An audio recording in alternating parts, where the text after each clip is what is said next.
Hello, welcome to another trip on Tram 4. We've moved further up the line, but first of all we're going to have a look at and see what happened the last time.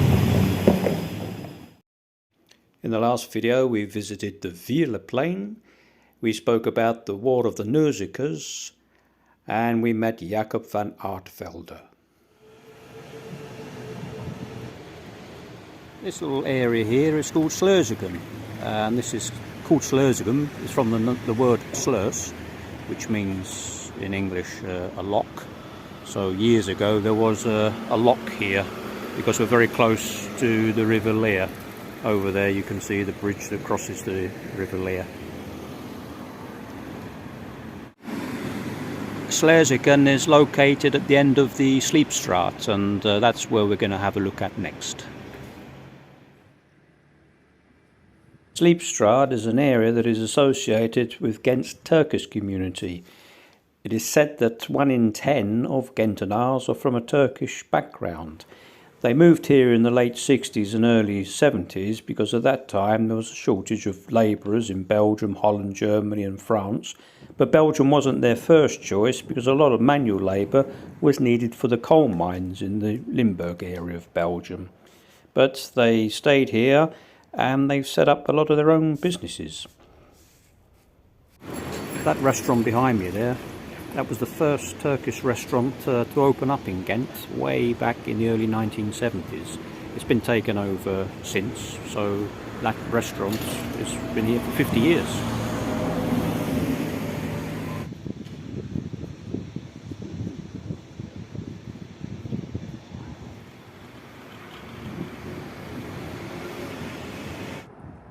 Not only Turkish restaurants in the Sleepstraat nowadays, there are restaurants from everywhere.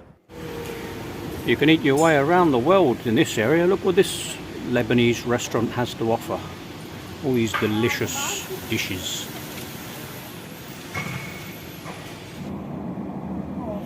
All that talk about restaurants is making me hungry, so let's get back on the tram and move up to our next stop.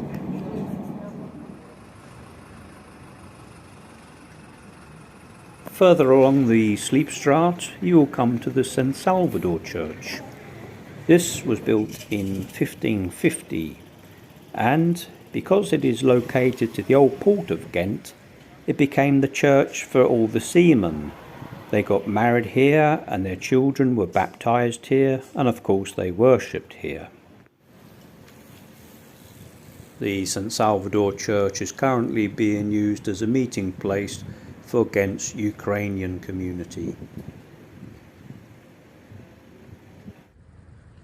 At the front of the San Salvador Church you will see a part of a boat called Rehira, which was built in 1952 and was in service until 1977, and is here as a reminder of all the sailors that used to use the church. And that building on the corner behind me, which is now Baker's, that used to be the cafe where all the seamen from the barges and the rest from the boats and that from the docks would go and meet and do their socialising. Okay, well, let's get back on tram 4 and carry on to the next halt.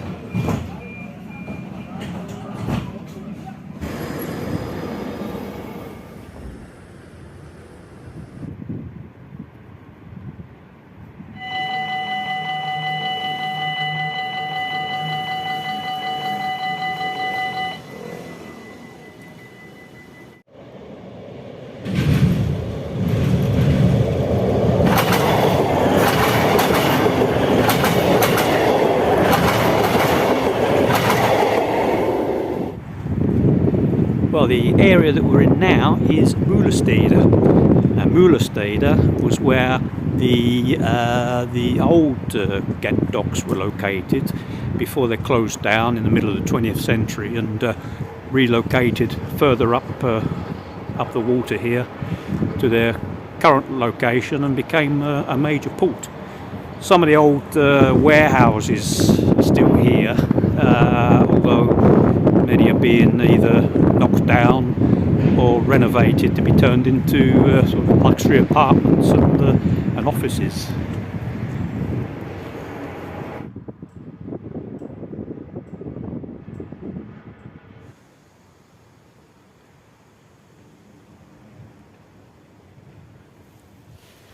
Still evidence here of the rails where the old cranes used to move along.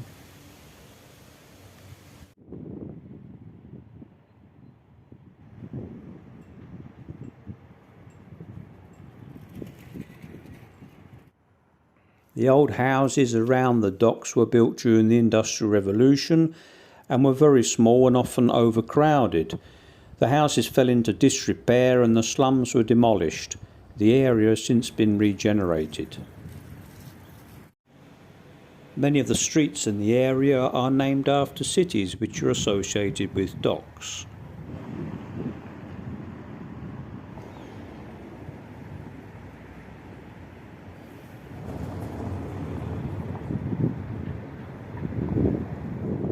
Well, this area of Meulestede is Dock Noord, and the old northern docks of Ghent, and it's been re-landscaped and it's been turned into a beautiful area where people can have a stroll or ride their bikes.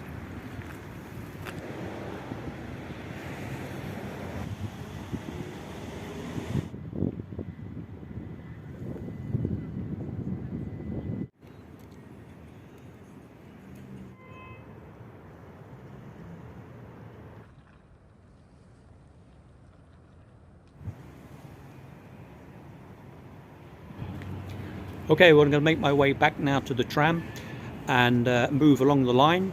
If you enjoyed the video, then please give it a thumbs up and subscribe. And I'll see you at the next halt. Bye for now.